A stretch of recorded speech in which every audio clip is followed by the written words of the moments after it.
ಭಕ್ತರ ಮನಸ್ಸನ್ನ ಪರಿವರ್ತನೆಯನ್ನಾಗಿ ಮಾಡಿ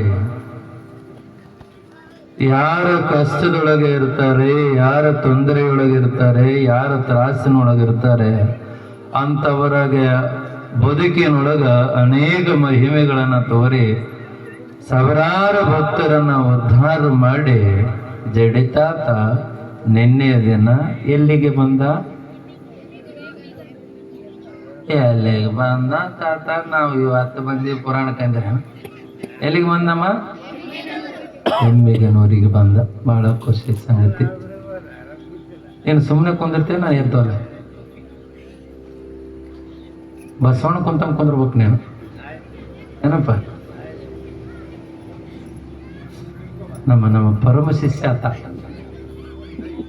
ಅದಕ್ಕೆ ನಾವು ಹೇಳಿದ ಮೇಲೆ ಸುಮ್ಮನೆ ಕುಂದಿರ್ತಾನ. ಎಮ್ಮಿಗನೂರ ಗ್ರಾಮಕ್ಕ ಜಡಿತಾತ ಬಂದ ಯಾರ ಮನೆಯ ಮುಂದೆ ಕೂತ್ಕೊಂಡಿದ್ದ ಅಂತಂದ್ರೆ ಚಿಪ್ಪಿಗೆರ ಮನೆಯ ಮುಂದೆ ಕೂತ್ಕೊಂಡಿದ್ದ ತಾತ.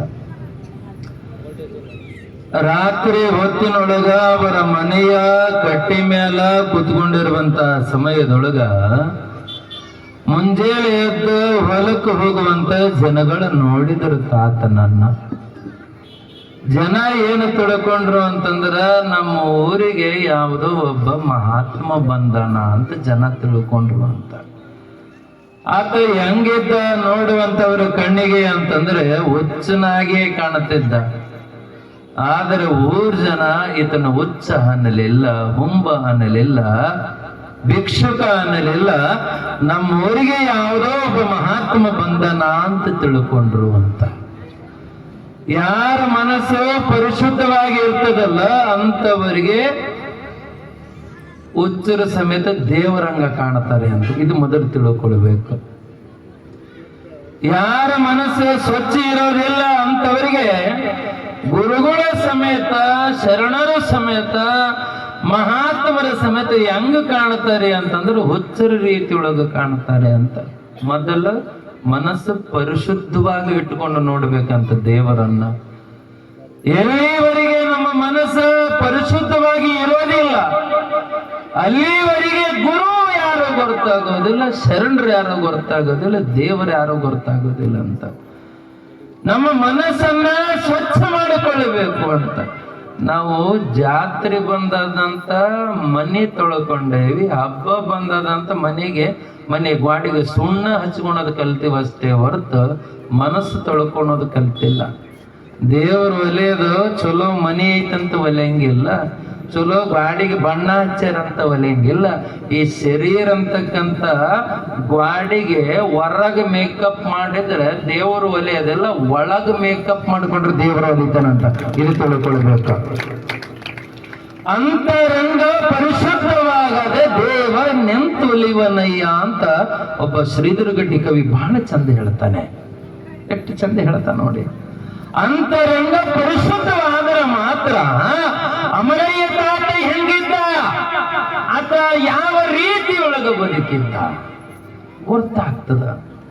ಅಂತರಂಗ ಶುದ್ಧ ಇರಲಾರ್ದ ಅಮರಯ್ಯ ತಾತನ ವಿಚಾರ ಗೊತ್ತಾಗೋದಿಲ್ಲ, ಜಡಿತಾತನ ವಿಚಾರ ಗೊತ್ತಾಗೋದಿಲ್ಲ.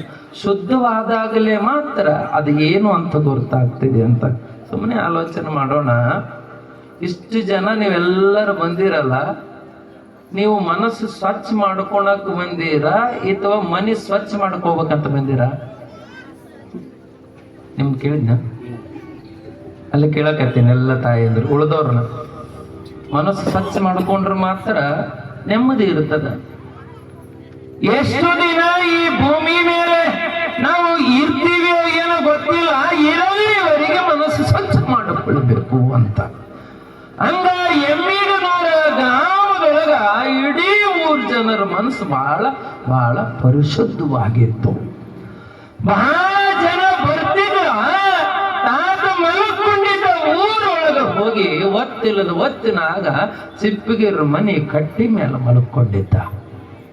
ಮಲ್ಕೊಂಡಿರುವಂತ ಸಮಯದೊಳಗ ಆ ಮನೆಯವರು ಬಂದು, ತಾತ ಎದ್ದೇಳಪ್ಪ, ಒತ್ತಾಗ್ಯದಪ್ಪ, ತಾತ ತಗೋ ಸ್ವಲ್ಪ ಮುಖ ತೊಳ್ಕೊ, ಯಪ್ಪ ಸ್ವಲ್ಪ ಮುಖ ತೊಳ್ಕೊಂಡ ಒಂದು ರೊಟ್ಟಿ ತಿನ್ನಪ್ಪ, ನೀನು ಯಾವಾಗ ಊಟ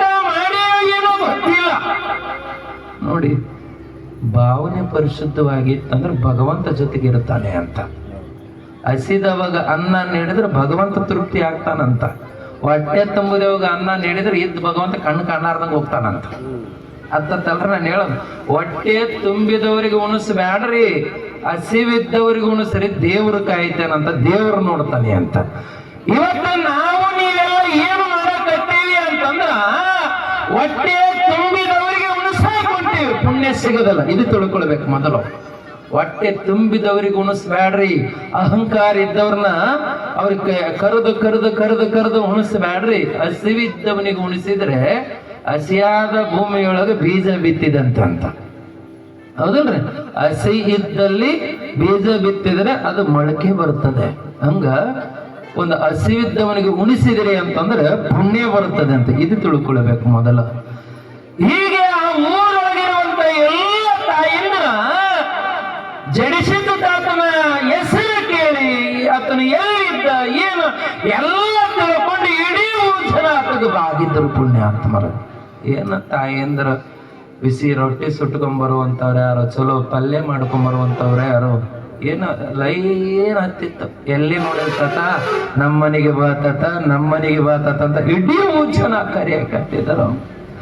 ನೀ ಒಲಿದು ಪಾದವ ನಿಟ್ಟ ನಿಲವೇ ಸುಕ್ಷೇತ್ರ ಜಲವೇ ಪಾವನ ತೀರ್ಥ ಸುಲಭ ಶ್ರೀ ಗುರುವೇ ಕೃಪೆಯಾಗುವಂತ ಮೈಲಾರ ಬಸವಲಿಂಗ ಶರಣರು ಹೆಂಗ ಹೇಳ್ಕೊಂಡು ಬಂದರಲ್ಲ, ಹಂಗ ಇಡೀ ಜನ ನಮ್ಮ ಮನೆಗೆ ಬಾತತ ನಿನ್ ಪಾದ ಇಡ್ತಾತ ಹಿಂಗ್ ಕರೆಯಾಕತ್ತಿದ್ರು. ಎಷ್ಟು ನೋಡಿ, ಇಡೀ ಊರ್ ಜನ ಜಡಿತಾತನ ಹತ್ತಿರ ರೊಟ್ಟಿ ಸುಟ್ಕೊಂಡು ಹೋಗ್ತಿದಾರಂತ. ನೀವು ಇವತ್ತು ಬಹಳ ಖುಷಿ ಸಂಗತಿ ಹೇಳೋದೇನಂತಂದ್ರೆ, ಎಷ್ಟೋ ಜನ ತಾಯಂದ್ರ ಅಮರಯ್ಯ ತಾತನ ಜಾತ್ರೆಗೆ, ವೀರಭದ್ರೇಶ್ವರನ ಜಾತ್ರೆಗೆ ಬಹಳ ಜನ ತಾಯಂದಿರು ರೊಟ್ಟಿ ತಂದು ಕೊಟ್ಟು ಹೋಗ್ಯಾರ. ಮಠದಾಗ ತಂದು ಕೊಟ್ಟವ್ರು ಚಪ್ಪಳ ಬಾರಿಸ್ರಿ. ನೀನ್ ಸುಡ್ತಿ ಏನ್ ರೊಟ್ಟಿ? ಅಪ್ಪ ನಾನು ಬಾರಿಸ್ಕೊಂಡು ಅಂತ ಅಪ್ಪ